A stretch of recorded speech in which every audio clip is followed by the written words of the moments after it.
Hello guys, চলে এসেছি অনেক দিন পর একটা ব্লগ নিয়ে। আশা করি তোমরা সবাই ভালো আছো, আমিও ভালো আছি। আজ একটু বাইরে যাব, এই যে আমার ছেলেকে রেডি করে দিচ্ছি। ওকে আমাকে আগে রেডি করে দিতে হবে, নাহলে আমার কিছু রেডি হবে না। ওকে না রেডি করলে আমাকে বলবে মা আগে রেডি হই, এরকম। আর ও যা ছটফটে, ওকে রেডি করতো অনেক ঝামেলা। চিরুনিতে মাথা ছাড়াতে খুঁজে না, তাই হাতে করেই ঠিক করে দিলাম। আর কোথাও ঘুরতে যাওয়ার কথা হলেই ও তো খুব ফুর্তি করে। চলো ঘুরে আসা যাক। এটা হচ্ছে আমাদের গ্রামের পথ, খুব ফাঁকা ফাঁকা, রাত্রেবেলা তো। আর এটা হচ্ছে আমাদের শ্যাম মন্দির। তোমাদের অন্যদিন কোনো দিন দেখাবো আর শেয়ার করব এই শ্যাম মন্দিরের অনেক ঘটনা। চলো যাওয়া যাক।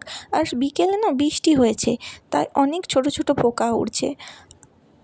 চলে এসেছি বাজার, এই দেখো আমাদের বাজার। কিছু গ্রসারি জিনিস কিনবো, তাই এলাম, আর একটু ঘোরাও হয়ে যাবে।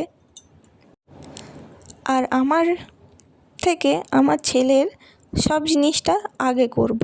এই দেখো আমার কাজ করছে, জিনিস এনে দিচ্ছে আমাকে। জিনিস নেওয়া হয়ে গেছে, তার মধ্যে আমি একটু ব্লগ করে নিচ্ছি। চলো কিছু খাওয়া যাক।